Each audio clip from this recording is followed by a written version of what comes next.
My name is Andreas, and I work for the Athens Institute for Education Research, which is a world association for academics researchers. I'd like to welcome you to Andreas' interview series, where we interview the participants that attend our many conferences in Athens present their work. Today I'm going to be interviewing Dr. Andreas Hebbel-Seeger, who is a professor and head of the media school in Macromedium University in Germany. Hello. Welcome to Athens. Thank you. So, can you give us a brief academic introduction of yourself? Yeah, I'll try to do so. I studied educational science, sports and German language at Hamburg University. Later on I did my PhD also at Hamburg University at the sports department. And in the 90s, because of I'm interested in coaching effects in sports, I got in touch with colleagues from other disciplines in the field of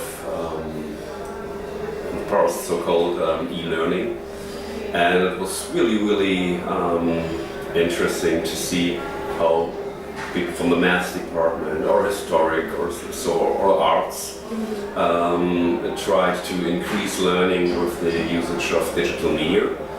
And at that time I worked more and more in the field of media usage. I worked at Hamburg University and moved to the south of Germany to the Augsburg University. Worked as a professor for digital media without any explicit sports connection.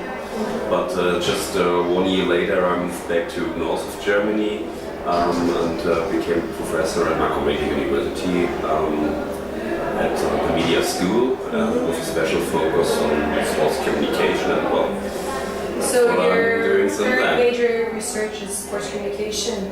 Yes, that's right. Okay.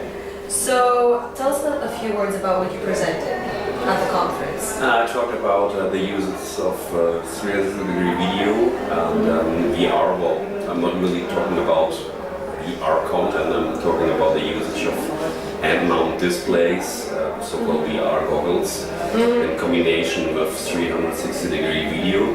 And we did several studies in that field, from training to learning to marketing. And I selected 2 examples, one in the field of training and one in the field of marketing. And yeah, that's what I talked about. Okay, so is the training of teams for virtual reality actually effective, or is it problematic since the experience is not the same as it is in the game for the players? Well, it depends. Okay. Well, in the past I did a research work regarding to the usage of sailing simulation. And there, regarding to sailing, we could ensure that there is an effect when you try to increase your real learning with digital simulation. For example, when you try to learn sailing, you had to face many difficulties.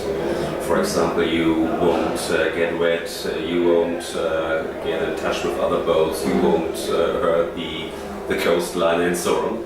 And well, you do on the water and you try to survive, and when you came back, normally no one really knows what he or she's done. And therefore we thought, well, it might be good if you have a kind of simulation that help you to remind what you've really done on the water.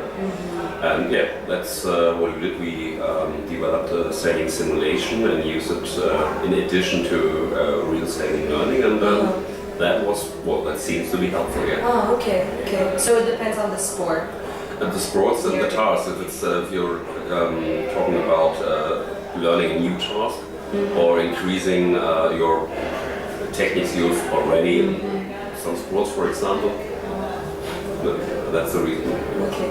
So it's a strong argument against the use of VR in consuming sports content, that it takes away the social experience. Well, do you think this is a problem? How do you view this? Well, that is a problem, of course. Nevertheless, to transport the feeling of being part of a big crowd, for Yes. example, of spectators, is right now one of the main arguments why VR is used for sports communication. There are several companies in the US, for example, which produce 360-degree videos from first row seats, from basketball, football, and so on. And the idea is to see football or soccer or basketball match from the view of a real spectator. I'm not really sure if that really works. Because we know, for example, TV sports is a kind of,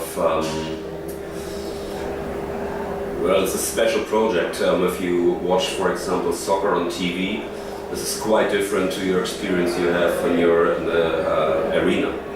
And Yes. this is why it's worked. And this is why people like to see TV sports, but also like to go to the arena because it's a quite different experience. And to transport these live experience via VR, I think it's you could imagine to be there, but because of the because you haven't any possibility of interaction, for example, singing with all the others and so on.